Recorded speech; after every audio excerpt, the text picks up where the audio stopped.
평안한 하루 보내셨습니까? JJC 뉴스온 시작합니다. 충남권 여야 의원들이 한 목소리로 대전 충남혁신도시 특별법 통과를 촉구했습니다. 대전시가 소규모 법인과 소상공인을 위해 홍보 과정 전반을 지원합니다. 2025년 ITS, 이른바 교통올림픽을 유치하기 위해 국내 후보지로 강릉시가 선정됐습니다. 양산시가 항노화 산업과 관련한 기업 지원 사업을 추진합니다. 에티오피아의 농업연구원들이 전주를 방문해 농업 정책을 배웠습니다. 한 주간의 국회 소식입니다. 대구 경북 지역에서 코로나19 감염자가 급격히 늘고 그 외 지역에서도 확진자가 나오면서 지역사회 감염이 시작됐다는 우려가 커지고 있습니다. 이에 미래통합당은 정부의 대응을 비난하고 나섰습니다. 지난 19일 대구에서 대규모의 코로나19 확진자가 발생했습니다. 이에 정부는 코로나19가 해외에서 유입되던 단계를 넘어 제한된 범위 내에서 지역사회 감염으로 전파되기 시작한 단계로 판단하고 방역 대응을 진행하고 있습니다. 지금은 코로나19의 해외 유입이라는 위험 요인이 지속되고 있는 가운데 지역사회의 감염 전파가 동시에 시작되고 있는 초기 단계로 판단되는 만큼 검역을 중심으로 한 해외 유입의 차단과 조기 발견 노력은 계속 유지할 계획입니다. 한편 보수통합으로 원내 제1당이 된 미래통합당은 20일 최고위원회의에서 대구에서 대규모 코로나19 확진자가 발생한 데에 따른 정부의 실정을 비난했습니다. 이제 곧 7만여 명의 중국 유학생들이 줄지어 한국으로 귀국합니다. 대구 신천지 교회처럼 우리 아이들이 다니고 있는 학교에서 집단 감염이라도 발생된다면 문재인 대통령 당신은 책임질 것입니까? 대통령께서 이렇게 말씀하시려면 컨트롤 타워 자체를 청와대로 가져가시든지 아니면은 질병본부에 맡기고 경기회복은 부총리에게 조정은 총리에게 맡기시고 대통령은 자중하셔야 됩니다. 5일 연속으로 확진자가 나오지 않아 진정 국면에 들어섰다고 자평한 정부의 예상과 달리 대구에서 슈퍼 전파자가 나타난 가운데 정부는 선별진료소 8곳을 증설하고 공중보건의사 24명을 추가로 배치하는 등 코로나19를 막기 위해 총력을 다하고 있습니다. 의료기관의 초동 대처가 매우 중요. 충남권 여야 의원들이 한 목소리를 냈습니다. 대전과 충남이 역차별을 받고 있다면서 대전 충남 혁신도시 특별법 통과를 촉구했는데 자세한 소식 전해드립니다. 지난 19일 오전 국회 정론관에서 조승래 의원을 비롯한 여야의 충남권 의원 11명이 참석한 가운데 기자회견이 진행됐습니다. 이날 회견에 참석한 의원들은 대전에는 정부 3청사가 있고 충남은 세종시를 건설했다는 이유로 혁신도시 지정에서 대전과 충남이 제외됐다며 대전 충남 혁신도시 특별법 통과를 촉구했습니다. 현재 10곳이 혁신도시로 지정돼 150여 개 공공기관이 이전하는 등의 혜택을 받고 있지만 대전과 충남은 이러한 특혜를 받지 못하는 등 역차별을 받고 있다고 주장했습니다. 20대 국회가 얼마 남지 않은 지금 여야 의원들이 법안 통과를 위해 합심한 것은 이번이 처음입니다. 이에 대해 조승래 의원은 21대 국회에서는 더 많은 여야 합의가 이루어질 것을 기대했습니다.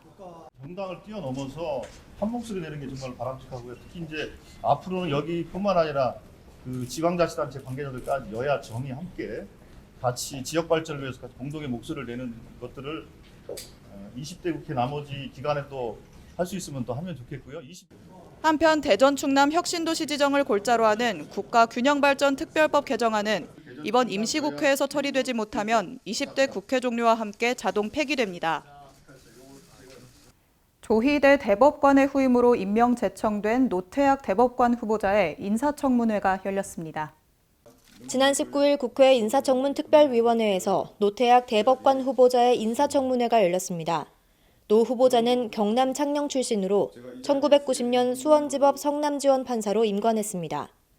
또한 박근혜 전 대통령으로부터 나쁜 사람으로 지목돼 좌천됐던 노태강 전 문체부 2차관의 동생이기도 합니다.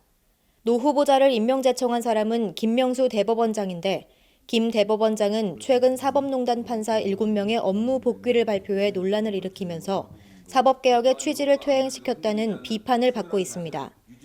이에 노 후보자는 모두 발언을 통해 사법개혁에 관한 자신의 견해를 밝혔습니다. 사법개혁을 위한 법원의 여러 노력에도 불구하고 법원을 향한 국민들의 시선은 여전히 차갑고 재판에 대한 신뢰를 회복하지 못하고 있습니다. 사법부가 처한 현재 상황이 재판의 독립성과 공정성에 대한 의문에서 시작된 이상 그 위기를 극복하는 방법 역시 재판 절차를 통하여 찾아야 할 것입니다. 앞서 문재인 대통령은 1월 30일 조희대 대법관의 후임으로 노 후보자의 임명 동의안을 국회에 제출했습니다. 노 후보자는 이날 청문회에 이어 국회 본회의에서의 임명 동의 표결을 거쳐야 대법관으로 임명됩니다. 이어서 수도권 소식입니다. 강북구는 골목이 좁고 언덕이 많아서 오랫동안 주차난을 겪고 있는데 이를 해결하기 위해서 소규모 마을 주차장을 조성하기로 했습니다. 매년 주차 공간이 2-3개씩 늘어날 전망이어서 주민들의 기대를 모으고 있습니다. 강북구가 주택가나 골목길의 주차난을 해결하기 위해 낡은 주택을 매입한 뒤 소규모 마을 주차장으로 조성하는 사업에 나섰습니다. 골목이 좁고 구릉지가 많은 지역 특성상 고질적인 주차 문제에 직면했던 강북구는 그동안 대규모 입체식 공영 주차장을 건설해왔지만 많은 사업비와 시간이 필요해 효과적인 대응에는 한계를 노출했습니다.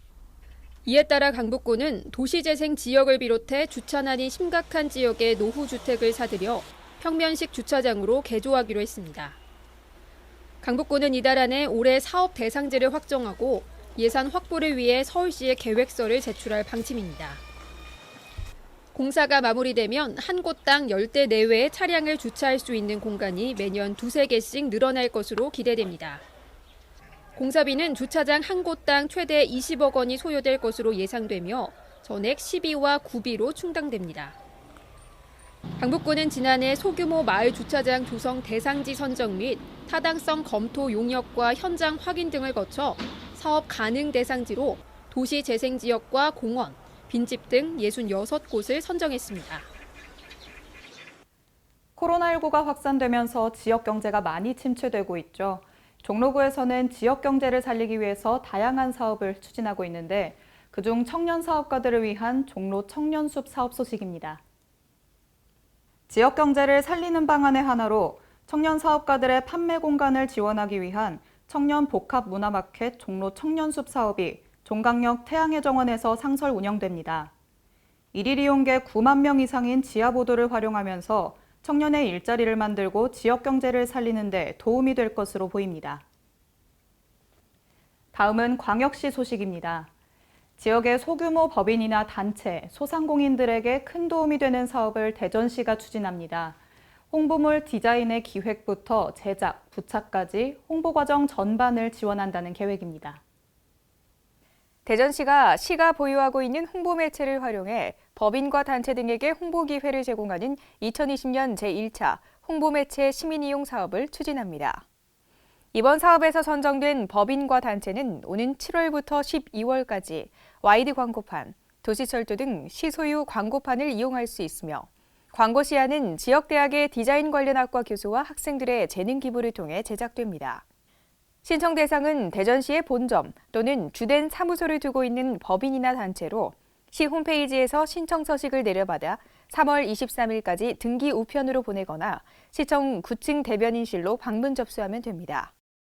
국토교통부는 올해 1월 1일을 기준으로 표준지 공시지가를 조사평가해 13일 결정 공시했습니다. 대구의 표준지 공시지가는 6.8% 상승한 것으로 나타났습니다. 구군별로는 수성 알파시티 조성 완료와 연호 공공주택지구 지정, 범어동, 만촌동 공동주택 재건축 사업 활성화 등의 영향으로 수성구가 8.42%의 가장 높은 상승률을 보였습니다.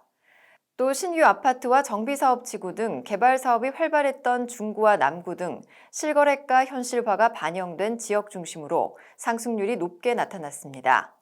표준지 공시지가는 국토교통부 누리집이나 토지 소재지의 시, 군구, 민원실에서 2월 13일부터 3월 13일까지 열람할 수 있고 표준지가에 이의가 있는 경우 같은 기간에 이의 신청을 할 수 있습니다. 이의 신청을 받은 표준지 공시지가는 국토교통부에서 재조사 평가를 한 뒤 중앙부동산가격공시위원회의 심의를 거쳐 4월 10일 조정 공시합니다. 미세먼지와 온실가스 등의 환경 문제를 해결하기 위해선 지속적인 관심과 노력이 필요합니다. 광주시는 지속 가능한 친환경 생태도시를 만들기 위해 2,470억 원을 투입할 예정입니다. 광주시가 100년 후에도 기후변화에 강하고 환경재해 걱정 없는 지속 가능한 친환경 생태도시 조성 사업을 추진합니다. 친환경 생태도시 조성 사업은 미세먼지 저감 등 생활환경 개선 사업 22개 445억 원, 온실가스 감축 사업 13개 39억 원, 도심 속 녹지 확충 사업 91개 615억 원 등 총 207개 사업에 2,470억 원을 투입합니다. 이 가운데 시민지원 사업으로는 노후 경유차 폐차 지원 등 운행 경유차 배출가스 저감, 어린이 통학 차량 LPG차 전환 지원, 전기차 보급, 가정용 전옥수 보일러 설치 지원, 음식물 쓰레기 감량기 설치 지원 등이 있습니다.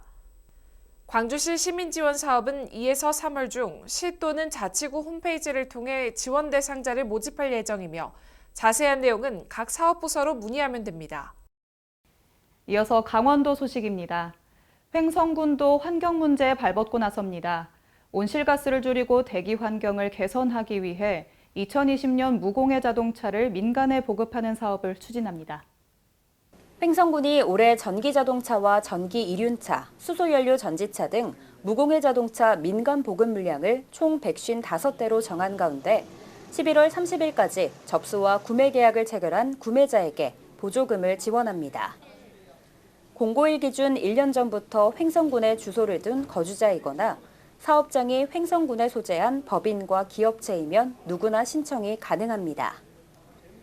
횡성군은 올해 수소연료 전지차 민간 보급을 위한 수소 충전 인프라 구축에도 적극 나서 내년부터 보급 대수를 늘리는 등 이모빌리티 메카 횡성 실현에 박차를 가할 계획입니다. 지능형 교통체계 세계 총회 ITS는 교통올림픽이라 불리는 학술대회입니다. 2025년에 열릴 ITS를 유치하기 위해 국토교통부는 국내 후보지로 강릉시를 최종 선정했습니다. 강릉시는 세계 총회 유치 제안서 평가에서 차별화된 소도시의 장점을 특화시켜 강릉의 청정 환경과 차세대 ITS를 연계해 전 세계 중소형 관광도시 교통인프라 수출 모델로 발전시키는 방안을 제시했습니다. 이에 따라 국내 후보지로 최종 선정됐으며 오는 10월 최종 개최지 선정을 위해 적극적으로 총회 유치 활동을 전개할 계획입니다. 교통올림픽으로 불리는 ITS 세계총회는 1994년 제1회 프랑스 파리 총회 후 매년 아시아와 미주, 유럽의 첨단 대도시 위주로 순회 개최되고 있는 지능형 교통 시스템 분야의 세계 최대 전시회이자 학술대회입니다. 평창군 문화복지센터에 주민들이 소통할 수 있는 특별한 공간이 생겼습니다.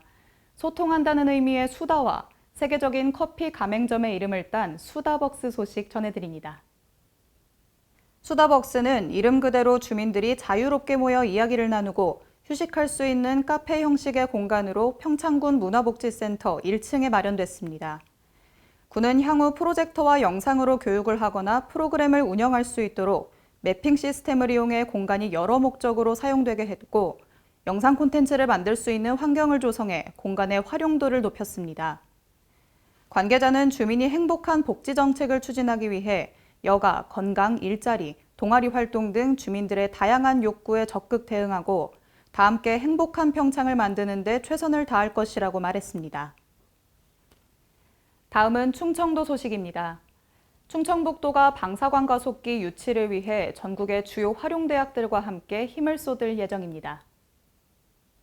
충청북도는 도청 소회의실에서 중부권 차세대 방사관 가속기 구축 업무 협약식을 체결했습니다.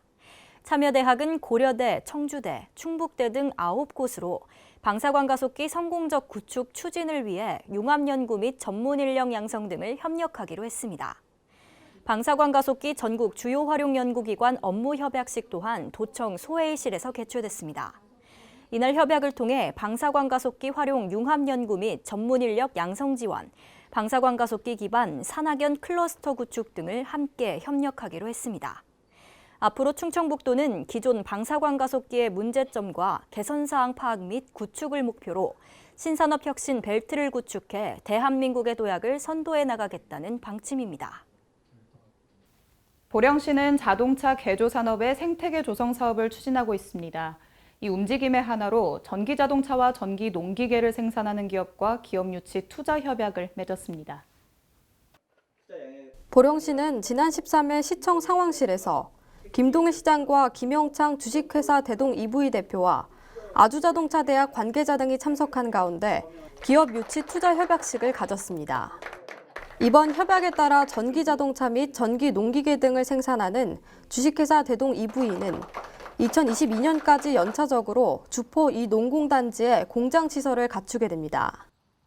대동 EV는 주식회사 대동농기계의 신규 법인으로 아주자동차대학과 산학연구개발을 통해 무인 농업기계와 전기차, 농기계 중장비 부품 등 생산을 위한 가동을 준비하고 있습니다. 코로나19로 인해 음식, 숙박, 여행 관련 서비스 업종에도 큰 피해가 예상됩니다. 천안시는 그 피해를 최소화하기 위한 각종 지원 대책 마련과 함께 전통시장 현장 방문에도 나섰습니다. 천안시는 코로나19로 인한 전통시장과 소상공인의 피해를 최소화하기 위해 전통시장 및 소상공인 지원 대책을 수립하고 적극적인 지원에 나섰습니다. 먼저 코로나19 피해 소상공인 경연 자금 지원, 소상공인 경영 안정자금, 미소금융 전통시장 상인대출 등 각종 금융지원 프로그램을 추진합니다. 또 공무원의 전통시장 이용을 독려하는 캠페인과 함께 지역화폐 조기 발행, 구내식당 휴무 확대 운영, 지방세 감면 등 소상공인의 경영 안정을 돕는 각종 대책을 함께 추진해 나갈 계획입니다. 한편 천안시장 권한대행 구만섭 부시장과 간부 공무원들은 지난 14일 천안중앙시장을 방문하고 코로나19로 인한 현장 상황을 살펴봤는데요. 상인들을 만난 천안시장 권한대행 구만섭 부시장은 손소독제와 마스크 등 코로나19 예방 물품을 전달하고 직접 장을 보며 시장을 살폈습니다. 또 상인들과 코로나19로 인한 피해 상황과 운영의 어려움 등에 관해 이야기를 나누며 위기 극복을 위한 격려의 시간을 가졌습니다. 이어서 경상도 소식입니다. 양산시는 항로화 산업을 육성하고 발전시키기 위해 노력하고 있습니다. 관내 항로화 관련 기업의 기술 이전과 사업화 등을 지원하고 그 밖에 중소 중견기업을 위한 지원 사업도 추진합니다. 양산시는 양산 부산대병원 의생명 R&D 센터와 손을 잡고 항로화 관련 중소 중견기업의 기술 이전과 사업화 등을 지원합니다. 업종 전환을 희망하는 기업도 참여가 가능하며 오는 21일까지 센터에서 신청서를 접수받습니다.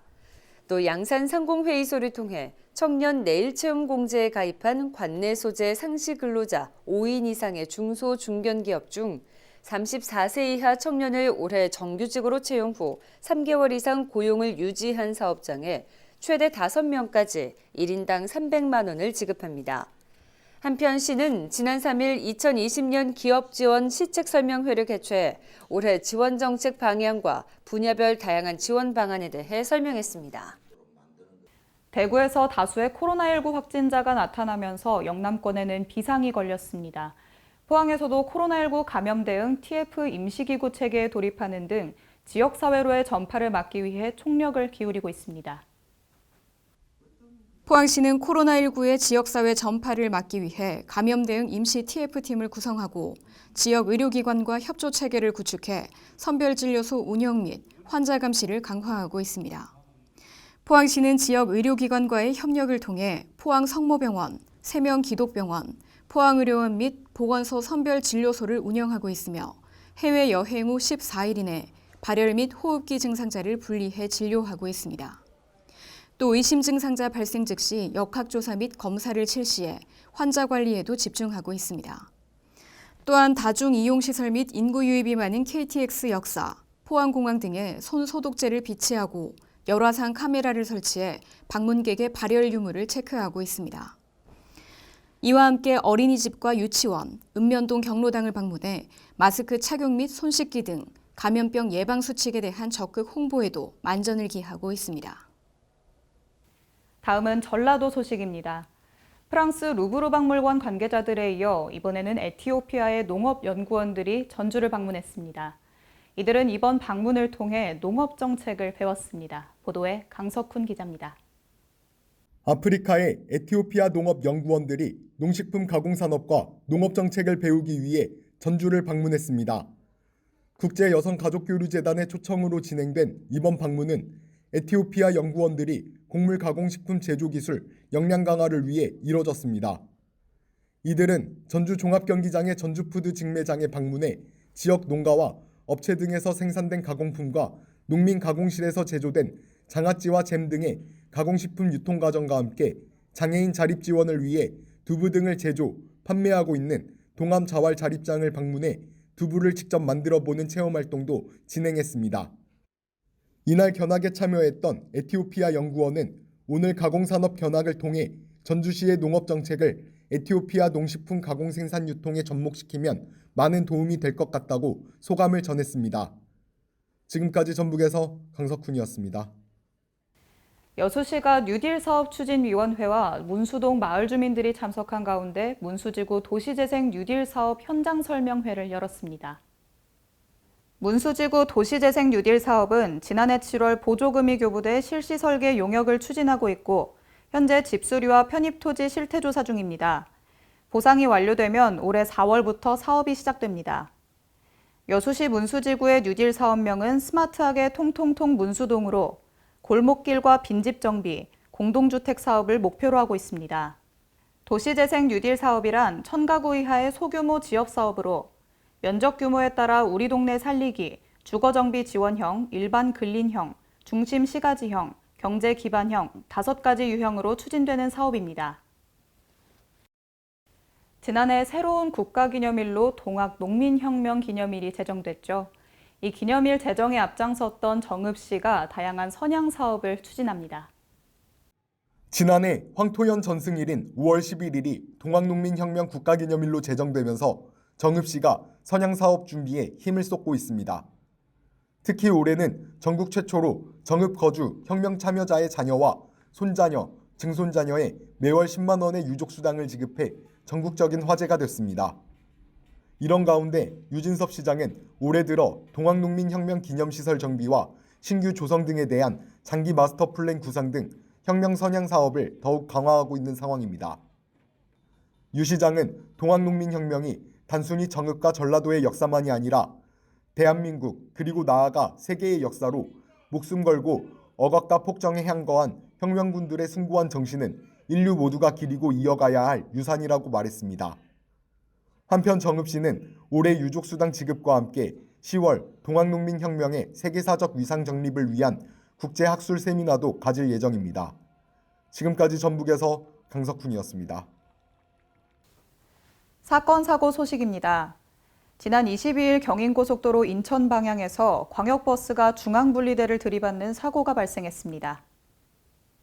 이번 사고는 지난 22일 오전 8시 30분쯤 경인고속도로 인천 방향 부천 나들목 부근에서 발생했습니다. 이 사고로 40대 운전자가 크게 다쳐 병원으로 이송됐지만 끝내 숨졌습니다. 당시 버스에 타고 있던 승객 5명 중 4명이 경상을 입었으며 정확한 사고 원인은 조사 중입니다. 의정부시의 한 숙박업소에서 지난 20일에 화재가 발생해 투숙객들이 대피하는 소동이 있었습니다. 지난 20일 오전 1시 10분쯤 경기도 의정부시 의정부동에 있는 숙박업소에서 불이 났습니다. 화재 발생 후 경보기가 울려 투숙객들이 대피하였고 인명피해는 없었습니다. 해당 업소의 3층에서 처음 불이 난 것으로 추정되며 정확한 사고 원인은 조사 중입니다. 남양주시의 한 창고에서 지난 18일 밤 9시 30분쯤 화재가 발생했습니다. 신고자는 건물 소유자 정모 씨로 폭발음이 들려 확인해보니 난로 옆 장작 더미에 불이 붙어 있었다고 진술했습니다. 창고 대표인 김모 씨가 퇴근할 당시 난로의 잔불 정리를 별도로 하지 않아 화재로 이어진 것으로 추정됩니다. 이번 화재는 약 20분 만에 진압됐으며 재산 피해 외에 인명 피해는 없었습니다.